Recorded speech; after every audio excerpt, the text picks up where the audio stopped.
Well, Lil Durk is now sitting in a federal holding facility for a murder for hire, along with 5 other co-defendants. And look, let me just say this, right?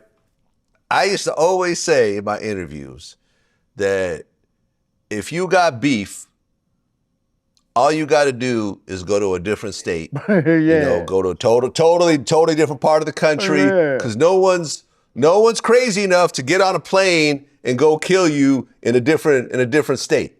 But I was proven wrong, because according to federal prosecutors, 5 people got on planes using Lil Durk's credit card, flew to LA, stayed in a hotel paid by Lil Durk's credit card. One of them flew in on a private jet with Durk. They have credit card receipts, they have video footage, they have witnesses now that are cooperating. And now Durk is facing life in prison. Man. If he gets convicted.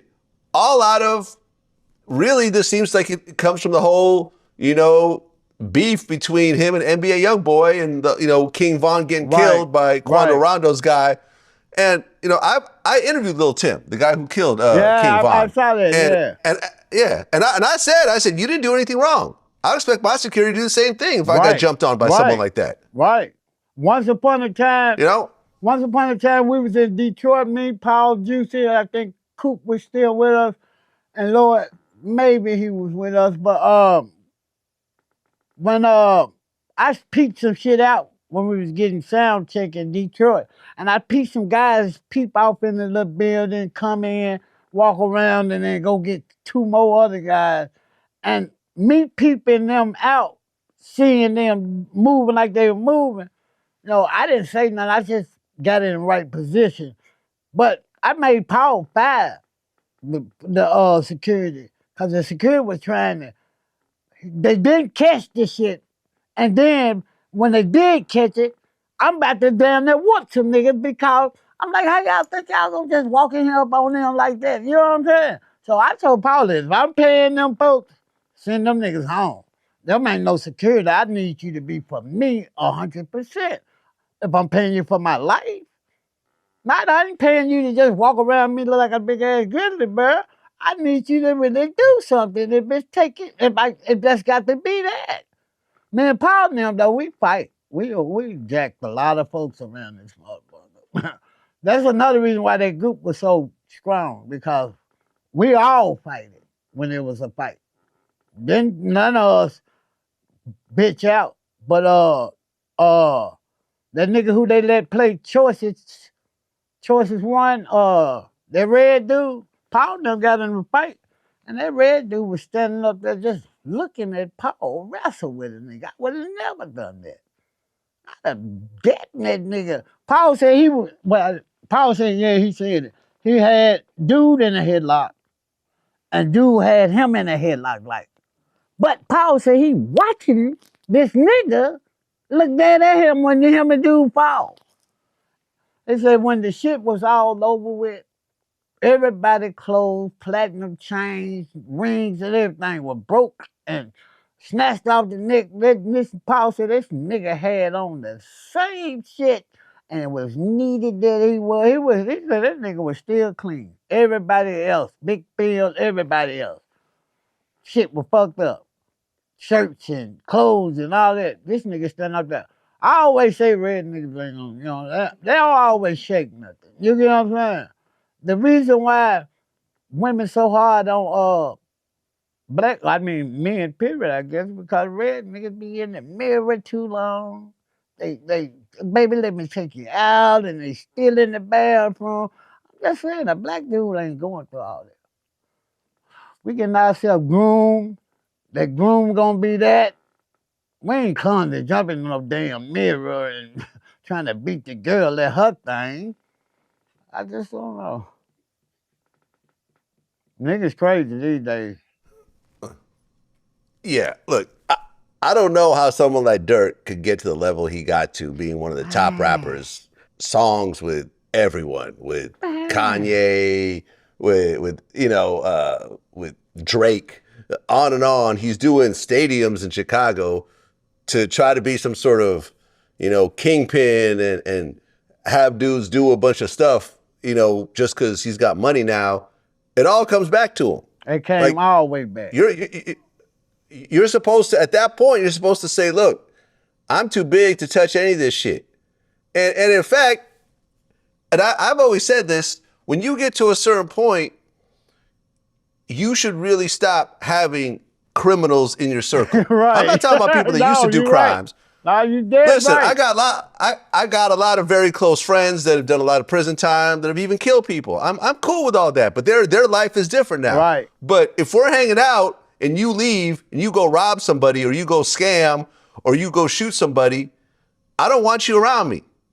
I don't want to be driving around with you and you have a gun with a body on it. Right. You get pulled over, you throw it in the back seat, and now I gotta explain it's not my gun. Like, I don't want that. Like, I want to be around people that are legal. And if you put yourself around people that are still doing crimes, it will eventually come back to you. Like Quando Rondo, like I did one of his last interviews before he got locked up. And, he accepted 33 months for a Fed case, but it really looked like a bunch of the dudes around him was doing a bunch of stuff. They were rolling 60s and so forth. And they just, because they looked at him as a leader, even though he was a music person, right. He was making all his money legally, they got him caught up in what other people were doing. And now 33 months, I mean, that's like what, 2.5 years, 2 3/4 years? It's not a long time, but it's not a time anyone wants to do, especially if they didn't do anything. And there's not a lot of time that a nigga want to do.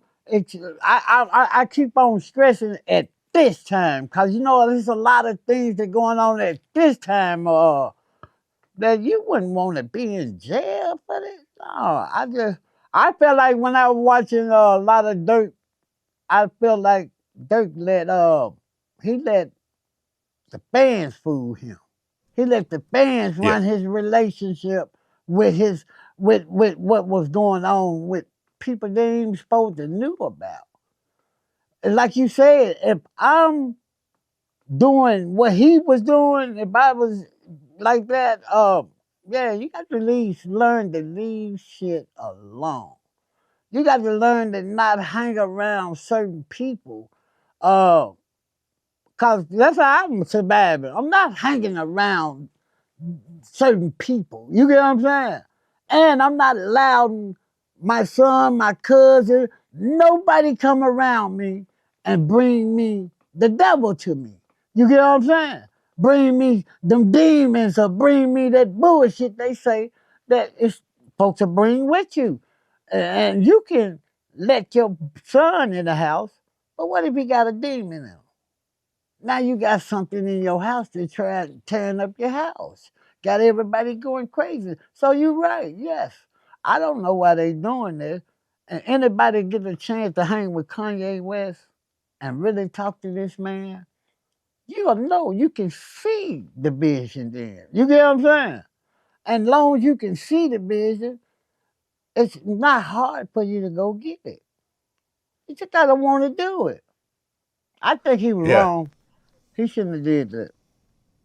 He shouldn't have did that. Yeah, I remember I heard an interview with Suge Knight a while ago, and he said that your enemies are a lot less dangerous than your friends. Because your enemies can't borrow your car. Your enemies can't go into your house. Your enemies can't do something right under your nose with you not knowing it. Your friends could do that. And most times, and I've seen this for myself, man, people that I was close to have done way more damage to me than people who I considered my so-called enemies. Right. I can say the same thing. Right. Yeah. So that's the thing about your circle. You got a bunch of people in your circle they're not at your level, that are doing crimes, that are doing things, and you know about it. And you know about it, but you ain't gonna know about it. Listen, out.